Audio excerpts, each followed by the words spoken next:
Welcome to the Google class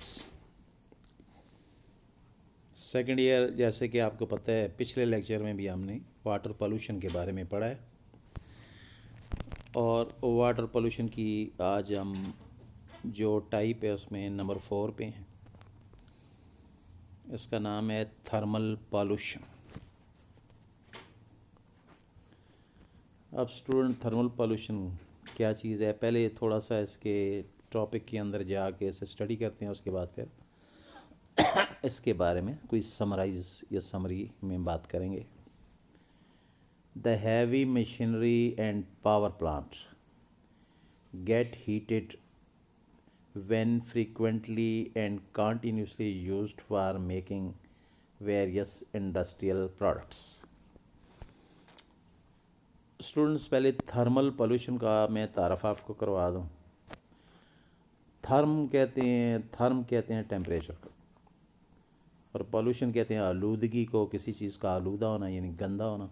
तो temperature की वजह से किसी की चीज़ की जो आलूदगी है वो टेम्परेचर की वजह से कैसे आती है, इसे थर्मल पोल्यूशन कहते हैं।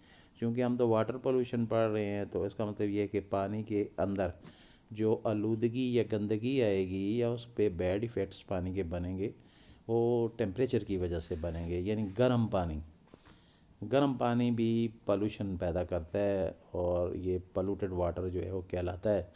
तो इस वक्त हम गर्म पानी के हवाले से बात कर रहे हैं।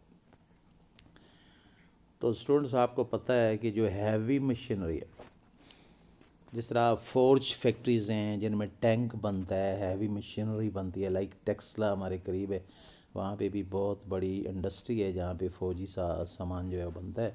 इसमें तोपखाना है या कुछ हैवी जो है गन्स बन रही हैं या कुछ भी टैंक वगैरह बन रहे हैं, तो इसे हैवी मशीनरी कहते हैं। तो इसके लिए भी पावर प्लांट लगते हैं जो इनको बना रहे होते हैं। और जिस वक्त ये प्लांट काम कर रहे होते हैं स्टूडेंट्स, तो आपको पता है दे गेट हीटेड, प्लांट गर्म हो जाता है। फ्रीक्वेंटली और कंटिन्यूसली यूज़ होता है, यानी आज़ादी के साथ और लगातार प्लांट जो है वो काम करता रहता है और ये बनाता रहता है डिफरेंट इंडस्ट्रियल प्रोडक्ट्स। तो प्लांट तो गर्म हो जाएगा। अब प्लांट जब गर्म हो जाएगा तो क्या होगा? Some parts of the plant are heated due to friction. अब ज़ाहिर है, आपको पता है मशीन है, वहाँ पे गरारियाँ जो है घूम रही हैं तो ज़ाहिर फ्रिक्शन पैदा होगी, रगड़ पैदा होगी, उससे प्लांट के जो पार्ट्स ऑफ प्लांट ये गर्म हो जाए। When they are in contact with each other, यानी गरारियाँ एक दूसरे के ऊपर घूमेंगी तो वो ज़रा गरारियाँ जो है वो या पार्ट्स जो हैं प्लांट के गर्म हो जाएंगे। While manufacturing the industrial products, जब वो कोई इंडस्ट्रियल प्रोडक्ट्स बना रहे होंगे, for high efficiency and to elongate their lifetime, these part must be cooled। अब अगर प्लांट को हमने स्टूडेंट लगातार चलाना है और उसके चलने का टाइम इलांगेट करना है, यानी मुसलसल प्लांट ने अगर काम करना है, तो फिर मुसलसल प्लांट अगर काम करेगा तो डेफिनेटली उसके पार्ट्स तो गर्म हो जाएंगे, तो प्लांट तो काम करना छोड़ देगा। Therefore plant must be cooled, plant को ठंडा करना पड़ेगा।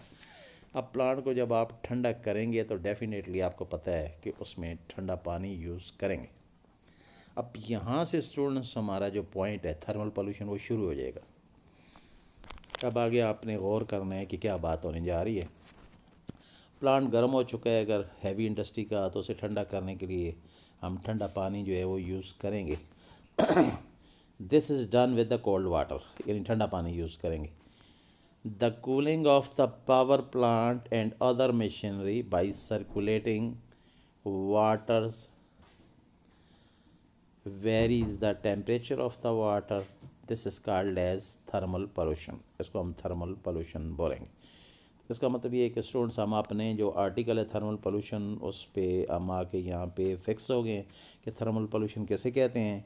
तो मैं सारा रिपीट करता हूँ जी कि हमारे पास जो हैवी मशीनरी होती है, प्लांट होते हैं, यानी फैक्ट्री या इंडस्ट्री जो कि हमारे पास हैवी मशीनरी बना रही है, उसमें ज़ाहिर है प्लांट काम कर रहा होता है और प्लांट के कुछ पार्ट्स हैं वो लगातार चलने की वजह से गर्म हो जाते हैं, तो उन पे ठंडा पानी स्टूडेंट्स जो है वो गिराया जाता है ताकि वो पार्ट्स में उनमें फ्रिक्शन की रगड़ की वजह से जो गर्मी पैदा हुई है तो वो उसको टेम्परेचर को कंट्रोल करें और प्लांट को कोई नुकसान ना हो।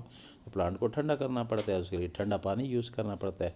तो ठंडा पानी जब प्लांट के ऊपर जाके प्लांट के टेम्परेचर को कंट्रोल करेगा तो पानी तो ख़ुद गर्म हो जाएगा।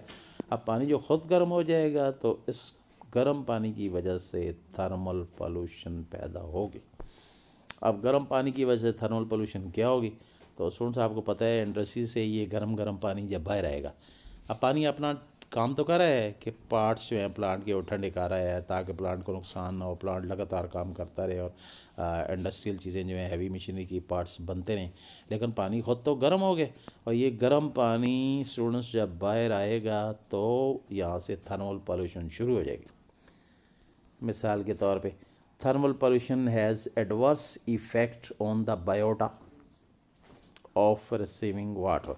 कहते हैं ये जो गरम पानी फैक्ट्री से निकल के बाहर आएगा तो इसके तो एडवर्स इफ़ेक्ट, बुरे असरात किसके ऊपर? बायोटा के ऊपर। बायोटा किसे कहते हैं? बायोटा कहते हैं ज़िंदगी जो चल रही होती है किसकी? Receiving water. यानी ये गर्म पानी जिस बड़े पानी में आएगा, जो बड़ा पानी इसको रिसीव करेगा तो उसके अंदर बायोटा चल रहा होगा, यानी उस पानी के अंदर ज़ाहिर मछलियाँ हैं या कोई जर्म्स हैं या कोई एल्गी है जो मछलियाँ खाती हैं पानी के अंदर। तो पूरी एक ज़िंदगी है, जैसे मैरीन लाइफ कहते हैं, उसको बायोटा भी बोलते हैं। तो ज़ाहिर है वो तो पूरी ज़िंदगी पानी की एक चल रही है, बड़े पानी की, नदी नाले के बड़े पानी की। अब उसमें गरम जो इंडस्ट्री से जो पानी है वो आके शामिल होगा तो लाजमी बात है जी इट कंटेन्स हाई टेम्परेचर, इसका टेम्परेचर ज़्यादा होगा और and when it mixed with the cold water, और जब ये बड़े पानी के साथ ये इंडस्ट्री का पानी जो है आके मिक्स होगा ठंडे पानी के साथ या फ्रेश वाटर के साथ, it increase the solubility of many pollutant. तो ये गर्म पानी जो बड़ा पानी है, साफ़ पानी है नदी नाले का, उसका टेम्परेचर बढ़ा देगा, उसको भी गर्म कर देगा। तो बड़े पानी का जब टेम्परेचर बढ़ जाएगा स्टूडेंट्स तो उसका सॉल्युबिलिटी पावर बढ़ जाएगा, यानी हल करने वाला अमल पानी का ज़्यादा हो जाएगा। अब पानी के अंदर पॉल्यूटेंट होंगे, गंदगी होगी तो उसको ज़्यादा अपने अंदर वो क्या करेगा? हल करेगा। अब पानी के अंदर साल्ट होते हैं जो कि आयन की फॉर्म में होते हैं पानी के अंदर, तो ज़ाहिर है ये ज़्यादा हल होंगे और पानी के अंदर पोल्यूशन और ज़्यादा हो जाएगी। ये पानी गर्म होने की वजह से सारा कुछ हो रहा है and it affect the quality of water. इससे पानी की क्वालिटी जो है उस पर बुरा असर पड़ेगा and make it unfit for drinking, और ये पानी अब पीने के लिए अनफिट हो जाएगा एंड फॉर पब्लिक यूज़, और जो आवाम इसको यूज़ करती है, जो लोग इसको यूज़ करते हैं उसके लिए ये पानी फिर मिसफिट हो जाएगा। तो स्टूडेंट्स वापस जाते हैं थर्मल पोल्यूशन पूरे पे मैं दोबारा बात करूँगा, आपने गौर से सारा आर्टिकल देखना है। आर्टिकल तो ख़त्म हो चुका है लेकिन सारे पे मैं बात करूँगा। थर्मल पोल्यूशन रिपीट कर रहा हूँ, थर्मल पोल्यूशन कहते हैं जी कि पानी जब गर्म हो जाता है तो फिर वो पोल्यूशन पैदा करता है, आलूदगी पैदा करता है। तो वो कैसे? तो जवाब है जी कि जो हैवी मशीनरी होती है हैवी मशीनरी, पावर प्लांट, जो बड़ी बड़ी हैवी मशीनें जो हैं वो बना रहे हैं, तो जब वो प्लांट काम करता है लगातार जी तो वो तो गर्म हो जाता है।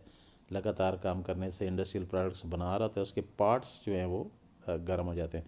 तो फ्रिक्शन की वजह से ज़ाहिर वो चल रहे हैं, रगड़ भी पैदा होती है, तो उससे फिर प्लांट की एफिशिएंसी जो है उस पर बुरा असर पड़ता है। यानी प्लांट जो है अगर वो गर्म हो जाए उसके पार्ट्स, तो प्लांट फिर काम सही नहीं करता। अब उसकी एफिशिएंसी बेहतर करना है और उसका जो टाइम है काम करने का इलांगेट करना है, यानी ज़्यादा देर प्लांट को चलाना है, तो हमें फिर इस प्लांट के पार्ट्स को ठंडा करना पड़ेगा। तो इसके प्लांट को हम ठंडा करने के लिए क्या यूज़ करेंगे जी? Cold water. तो यहाँ से थर्मल पोल्यूशन शुरू कि ये ठंडा पानी प्लांट को आके तो ज़रा ठंडा तो करेगा लेकिन पानी ख़ुद गर्म हो जाएगा। याद रखें, पानी ख़ुद क्या हो जाएगा? गर्म। पानी का अपना टेम्परेचर तो बढ़ जाएगा। अब पानी का अपना टेम्परेचर बढ़ जाएगा, पानी गर्म हो गया, इसी को थर्मल पोल्यूशन बोलते हैं। तो यहाँ से थर्मल पोल्यूशन शुरू कि जी फैक्ट्री का पानी जो है वो अपना काम करके तो आ जाता है, प्लांट को तो ठंडा कर आता है, प्लांट रेगुलर काम करता रहता है, उसकी मदद कर रहा है, लेकिन ये वेस्ट वाटर इंडस्ट्री से जब बाहर निकलेगा तो क्या करेगा?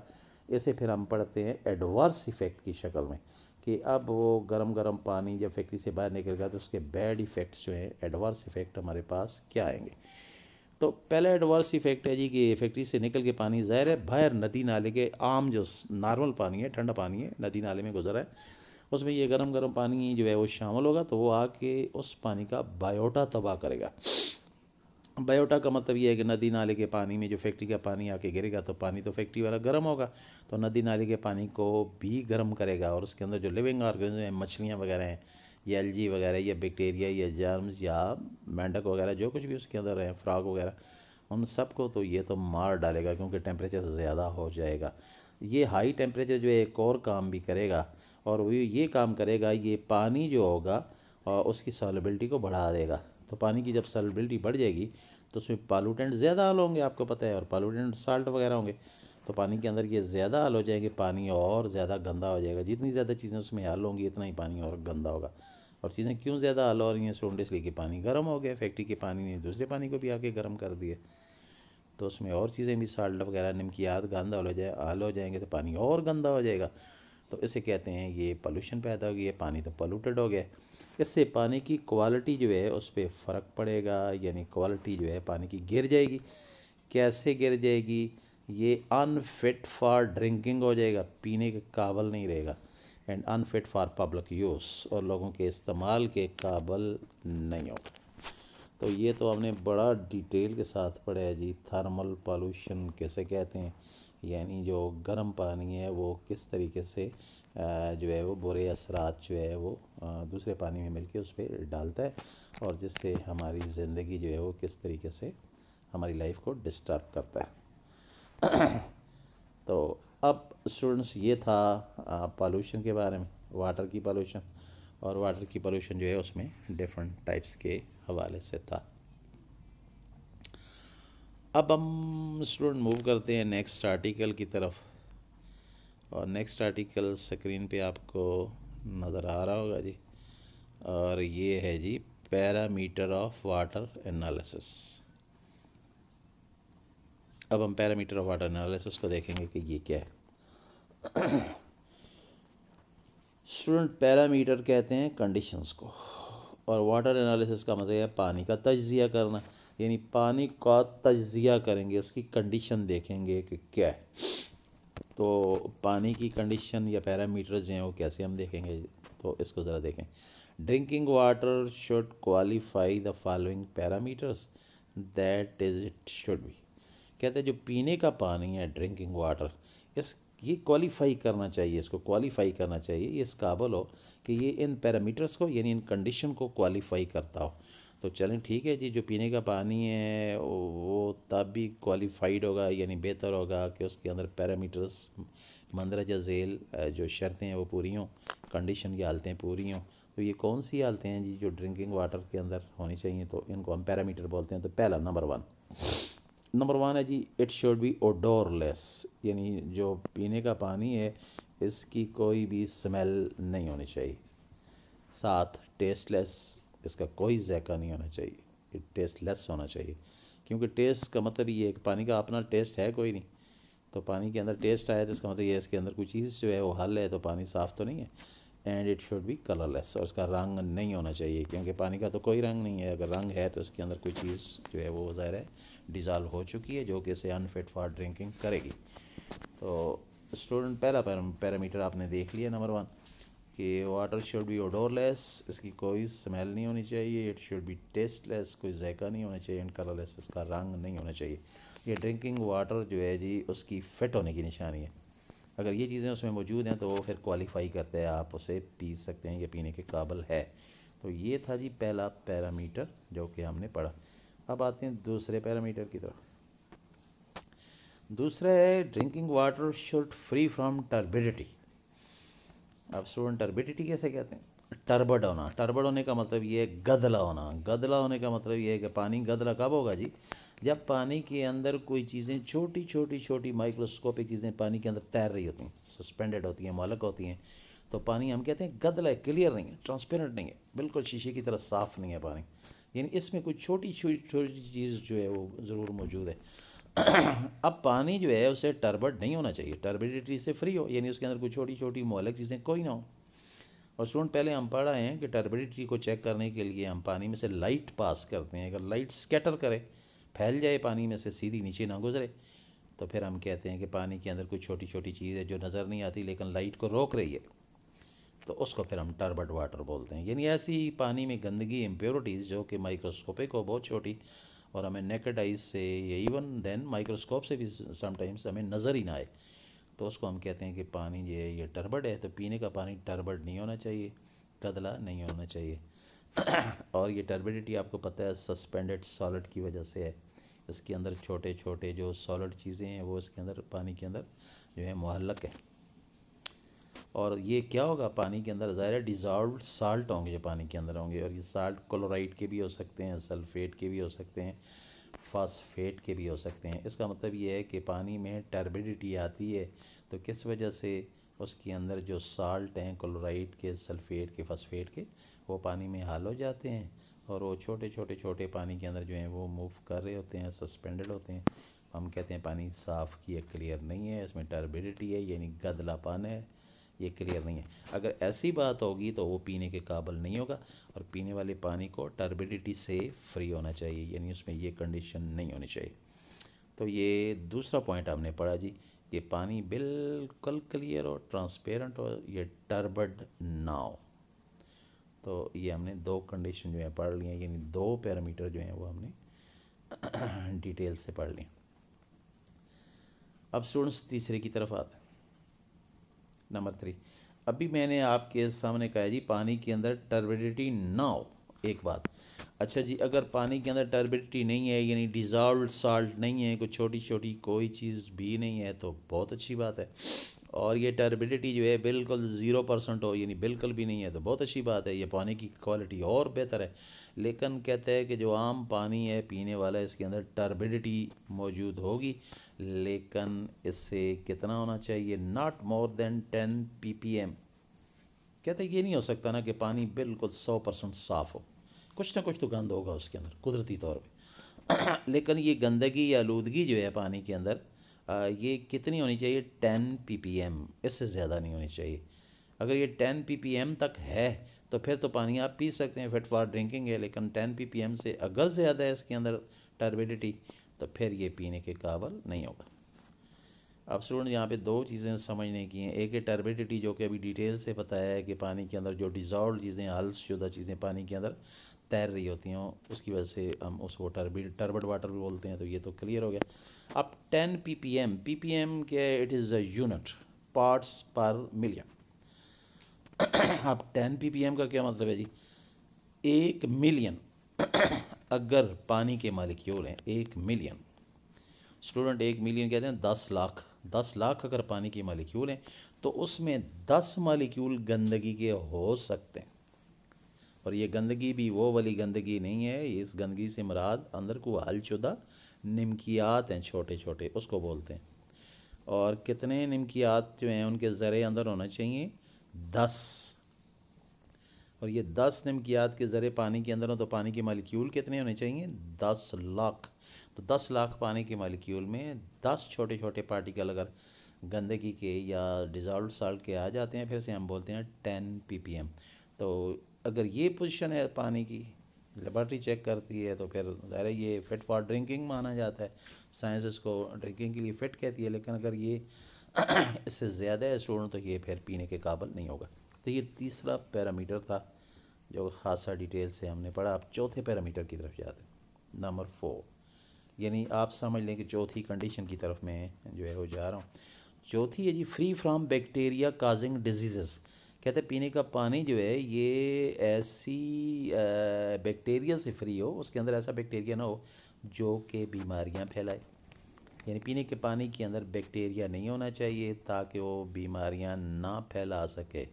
अगर ये पानी साफ़ है, बैक्टीरिया नहीं है, बीमारियाँ नहीं होंगी, तो ये फ़िट फॉर ड्रिंकिंग है। तो ये एक और पैरामीटर जो है हमने कंडीशन जो है वो फ़िट ड्रिंकिंग वाटर की पढ़ ली, चौथी। अब जाते हैं जी पाँचवीं की तरफ। पाँचवीं कंडीशंस कौन सी होगी, नंबर 5। नंबर 5 है स्लाइटली अल्कलाइन। जी, पानी एसिडिक नहीं होना चाहिए, स्लाइटली अल्कलाइन हो। स्लाइटली अल्कलाइन का मतलब हल्का बेसिक हो, यानी एसिडिक ना हो, बेसिक भी ना हो, लेकिन हल्का बेसिक हो सकता है, स्लाइटली अल्कलाइन। आपको पता है स्टूडेंट कि न्यूट्रल जो होता है वो चीज़ पानी, उसका पीएच फिर 7 होता है। तो 7 से नीचे होगा तो एसिडिक होगा, ऊपर होगा तो बेसिक या अल्कलाइन होगा। तो ब्रैकेट में अगर आप देखें तो आपको नज़र आ रहा है pH 7-8.5, यानी pH 7 से लेके 8.5 तक हो सकता है। यानी pH 7 से नीचे नहीं है, नीचे होता तो एसिडिक होता, 7 से ऊपर है। और कितना ऊपर है? 7 से थोड़ा सा ऊपर, 8.5 तक। तो ये फिर बेसिक है और हल्का सा बेसिक है, इसको हम कहते हैं स्लाइटली अल्कलाइन। तो अगर ये पीएच है पानी का तो स्टूडेंट फिर ये पीने के लिए फिट है। अगर पीएच इस रेंज से जो लिमिट है इसको क्रॉस करता है, ज़्यादा या नीचे होता है, तो फिर वो पीने के लिए फिट नहीं माना जाएगा। तो आपने देख लिया जो पैरामीटर्स हैं, कंडीशंस हैं साफ़ पानी की जो कि पीने के लिए फ़िट है, वो 5 पैरामीटर हैं जो कि हमने बड़ी डिटेल के साथ डिस्कस किए और आपको याद भी हो गए होंगे। अब स्टूडेंट्स हम आगे जाते हैं और अब हम ज़रा टेक्निकली बात करेंगे। ये जितनी बात मैंने अभी की है ये तो बिल्कुल एक लेमैन को, आम बंदे को समझाने वाली बात है जी, पानी ऐसा होना चाहिए, ऐसा होना चाहिए। आप जो मैं बात करने जा रहा हूँ स्टूडेंट्स, तो ये बहुत टेक्निकल है। ये लेबॉर्ट्री रिपोर्ट के हवाले से मैं बात करूँगा। मिसाल के तौर पे किसी भी इलाके का पानी है जी, और उस पानी को चेक किया जाता है कि ये पीने के काबिल है या नहीं। तो पानी का एक सैंपल लिया जाता है, नमूना, और लेबॉर्ट्री को भेजा जाता है। लेबॉर्ट्री फिर डिसाइड करती है कि भाई ये पानी पीने के काबिल है या नहीं, फिट फॉर ड्रिंकिंग है या नहीं। तो लेबॉर्ट्री इसको किस बेस पे चेक करती है, ये ज़रा अब हम यहाँ पे पढ़ेंगे। तो ये कौन सी कंडीशंस हैं जी? पहली कंडीशन ज़रा आप देखें तो आपको नज़र आ रही है, नंबर 1, बायोलॉजिकल ऑक्सीजन डिमांड। यानी लेबॉर्ट्री चेक करेगी कि पानी जो है उसका बीओडी क्या है। बीओडी का मतलब होगा बायोलॉजिकल ऑक्सीजन डिमांड। यानी कोई भी पानी फिट उस वक्त हो सकता है जब उसके अंदर ऑक्सीजन इतनी हो कि उसके अंदर बायो चल सके, यानी ज़िंदगी चल सके। बायोलॉजिकल ऑक्सीजन, मिसाल के तौर पे नदी नाले का भी पानी अगर आप ले लें तो उसका बीओडी ज़रूर जो है वो होगा कि उसके अंदर इतनी अंदर हाल ऑक्सीजन हो कि अंदर जो मछलियाँ हैं वो सांस ले सकें, अंदर जो पौधे हैं उनके लिए भी अगर कोई चीज़ रिक्वायर्ड है तो वो भी मौजूद हो। तो इतनी ऑक्सीजन, डिज़ॉल्व ऑक्सीजन पानी के अंदर होनी चाहिए। कितनी होनी चाहिए वो ख़ास रेंज है, तो लेबॉर्ट्री उसको चेक करेगी। अगर इतनी है तो पानी जो है वो फिर फिट है, नहीं है तो फिर पानी फिट नहीं होगा। तो ये पहला था जी जो लेबॉर्ट्री चेक करती है। तो ये पहला पॉइंट था। नंबर 2, दूसरे पॉइंट पे जाते हैं। केमिकल ऑक्सीजन डिमांड, स्टूडेंट इसे सीओडी बोलते हैं। अब सीओडी का मतलब है केमिकल ऑक्सीजन डिमांड। अब भाई पानी के अंदर इतनी ऑक्सीजन हो कि जो रिएक्शन करने हैं, पानी के अंदर जो रिएक्शन होंगे उनके लिए इतनी ऑक्सीजन हो कि जो रिएक्शन को चला सके। यानी पानी का अंदर जो है उसका कंपोजिशन में ऑक्सीजन इतनी मौजूद हो जो केमिकल प्रोसेस को चला सके, इसको सीओडी बोलते हैं। तो लेबॉर्ट्री ये भी चेक करती है कि पानी का सीओडी कितना है। तो ये भी हो गई, टेक्निकली बात कर रहे हैं। तीसरा आते हैं नंबर 3, टोटल डिज़ॉल्व्ड सॉलिड, इसे टीडीएस बोलते हैं। TDS, total dissolved solid. अब लेबॉर्ट्री ये भी चेक करती है कि पानी के अंदर जो सॉलिड हाल हैं, निमकियात हैं या कोई वट एवर, कोई भी सॉलिड चीज़ है, ठोस चीज़ है, तो वो टोटल कितनी हाल है। यानी 1 लीटर पानी के अंदर सपोज ये क्यूबिक सेंटीमीटर पानी है, उसके अंदर कितनी टोटल और सॉलिड चीज़ हाल है, टीडीएस उसको बोलते हैं, टोटल डिज़ॉल्व सॉलिड। तो उसको भी लेबॉर्ट्री चेक करती है। ये पॉइंट नंबर 3 था। पॉइंट नंबर 4 पे जाते हैं। Total organic carbon, TOC. TOC का मतलब है टोटल ऑर्गेनिक कार्बन। यानी पानी के अंदर कार्बन भी मौजूद होगा और टोटल कार्बन जो है वो कितने हैं जो कि ऑर्गेनिक फॉर्म में मौजूद है। तो लेबॉर्ट्री इसको भी चेक करती है। तो स्टूडेंट्स यहाँ पे पॉइंट बन गए जी आपके 4। अब जाएंगे 5वें पॉइंट की तरफ, और 5वां पॉइंट है टोटल सस्पेंडेड सॉलिड। और टोटल सस्पेंडेड सॉलिड जो है स्टूडेंट, इसको टीएसएस बोलते हैं। टोटल सस्पेंडेड सॉलिड यानी टीएसएस। तो इसको भी लेबॉर्ट्री चेक करती है कि जी टोटल सस्पेंडेड सॉल्ट कितने, यानी पानी के अंदर जो हलशुदा निमकियात हैं या कोई ठोस चीज़ है मुअल्लक़ के अंदर तैर रही है छोटी छोटी माइक्रोस्कोपिक, तो वो कितनी है उसको भी चेक करती है लेबॉर्ट्री। यानी टीएसएस टेस्ट लिया जाता है। तो ये था नंबर 5। अब नंबर 6 लास्ट वाला, पीएच एंड अल्कलिनिटी। तो लेबॉर्ट्री जो है वो पीएच भी चेक करती है, आपको बताया ऊपर पीएच जो है वो तो आना चाहिए 7 से लेके 8.5 तक।